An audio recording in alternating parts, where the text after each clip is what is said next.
Lily, a young botanist with an insatiable thirst for knowledge, arrived at the gates of the infamous poison garden. Its wrought iron bars, twisted like grasping vines, seemed to warn against entry. A shiver ran down her spine, yet her curiosity propelled her forward. The garden, shrouded in mist, beckoned her into its depths. Inside, a collection of the world's most toxic plants thrived in unnatural harmony. Deep purple belladonna blossoms swayed gently in the breeze, their beauty masking a deadly secret. The air hung heavy with the scent of nightshade, a cloying sweetness that hinted at danger. Lily, armed with her notebook and a deep sense of wonder, began to document the strange flora.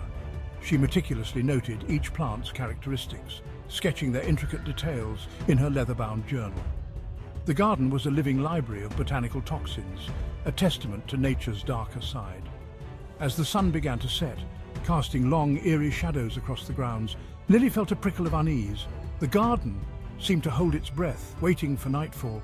The vibrant colours of the flowers dulled, replaced by an unsettling monochrome.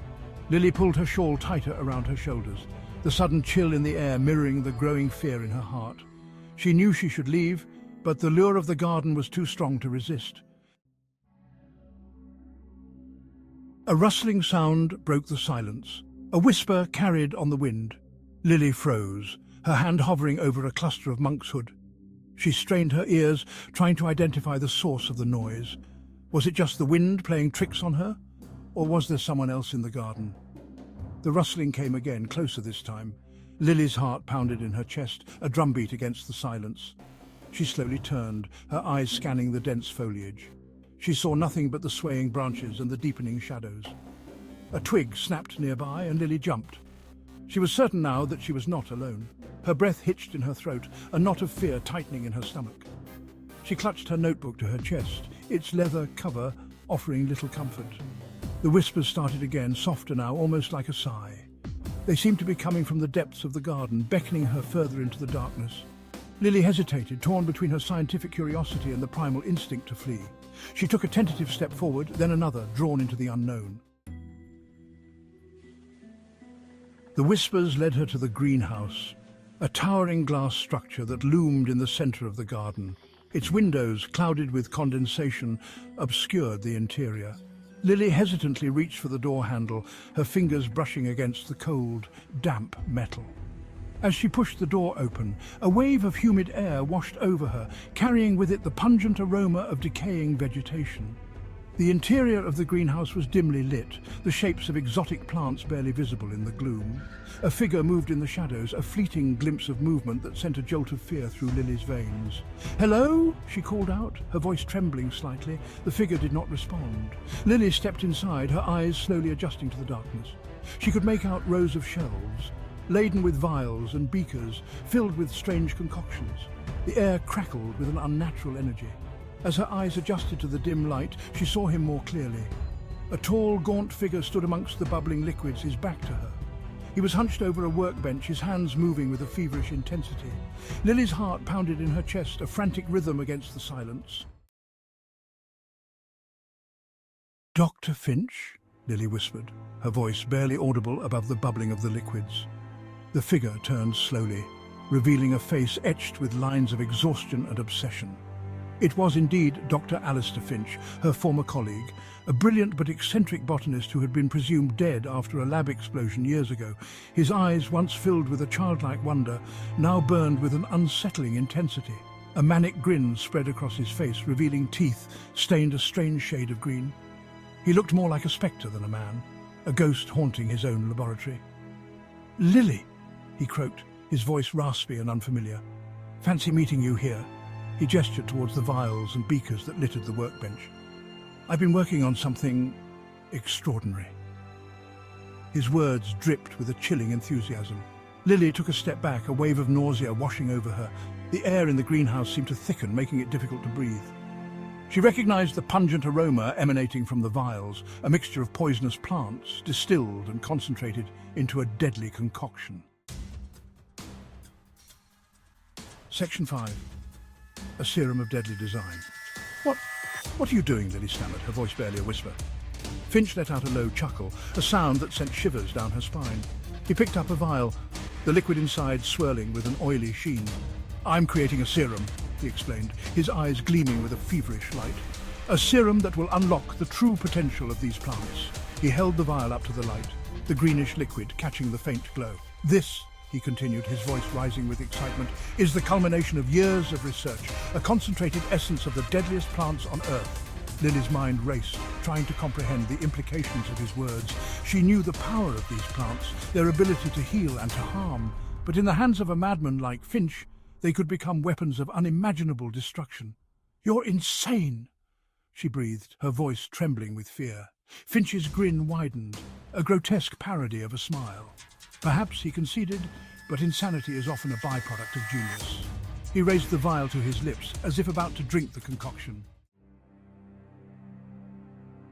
Section 6. Trapped in the thorns. Lily knew she had to act fast. She lunged forward, grabbing a nearby pot filled with thorny vines. She swung it at Finch, the thorns tearing at his clothes and skin. He cried out in surprise, dropping the vial. The glass shattered on the concrete floor, the greenish liquid spreading like a malignant stain. Finch roared in anger, his eyes burning with fury. He lunged at Lily, his hands outstretched like claws. Lily dodged his attack, scrambling backwards. She tripped over a root, falling to the ground with a thud. Finch loomed over her, his face contorted with rage. He raised his fist, ready to strike. Lily closed her eyes, bracing for the impact. But the blow never came. A sharp pain shot through Finch's leg, and he cried out in agony.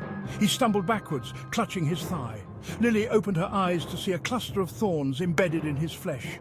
He had fallen victim to his own poisonous creations. Section 7. The Botany of Fear. Lily scrambled to her feet, her heart pounding in her chest. She knew she had to escape, to warn the authorities about Finch's deadly experiments. She turned and ran, her footsteps echoing through the empty greenhouse. As she ran, she remembered her years of studying botany, the intricate knowledge of plants and their properties. She realized that the garden itself could be her weapon, her shield against Finch's madness. She veered towards a patch of stinging nettles, grabbing a handful of the prickly leaves. She crushed them in her hands, the stinging sensation a small price to pay for their protective properties. She smeared the nettle juice on her exposed skin, creating a barrier against any further attacks. She remembered the properties of other plants in the garden, their ability to cause confusion, paralysis, even death. She knew that she could use this knowledge to her advantage to create a path to freedom. Section 8. A Desperate Gambit. Lily continued to run, her eyes scanning the garden for her next weapon. She spotted a cluster of datura, its trumpet-shaped flowers glowing eerily in the moonlight. She knew that datura could induce hallucinations and disorientation, a perfect tool to confuse her pursuer. She grabbed a handful of the datura flowers, crushing them and releasing their potent aroma. She tossed the crushed flowers behind her, creating a cloud of hallucinogenic pollen. She hoped it would be enough to disorient Finch, to give her the time she needed to escape. She ran towards the gates of the garden, her lungs burning, her legs aching. She could hear Finch's enraged shouts in the distance, his voice distorted and disoriented. The datura was working. She reached the gates, her fingers fumbling with the latch. She pulled the gates open, stumbling out into the cool night air. She had escaped the poisoned garden, but the true danger was far from over. Section 9. The Heart of Darkness. Lily ran until she reached the nearest town, collapsing on the steps of the police station.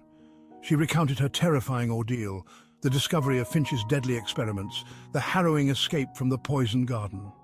The authorities immediately dispatched a team to the garden, arresting Finch and dismantling his laboratory.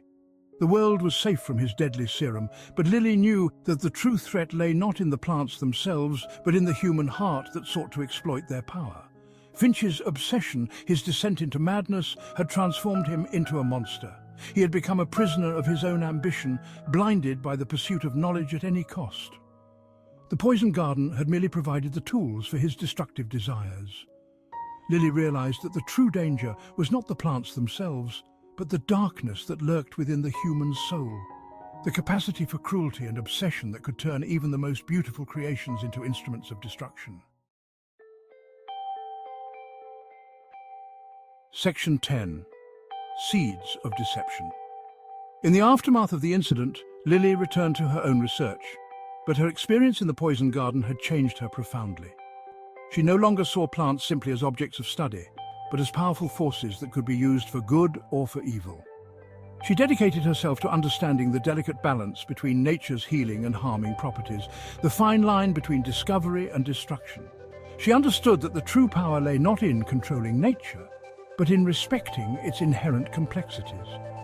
The seeds of deception had been sown in the poison garden, but Lily had learned a valuable lesson about the true nature of danger. It was not the plants themselves that posed the greatest threat, but the human capacity for manipulation and misuse. The true poison, she realized, lay not in the garden's deadly flora, but in the human heart, capable of twisting even the most beautiful creations into instruments of darkness. The poison garden had been a terrifying ordeal, but it had also been a profound awakening.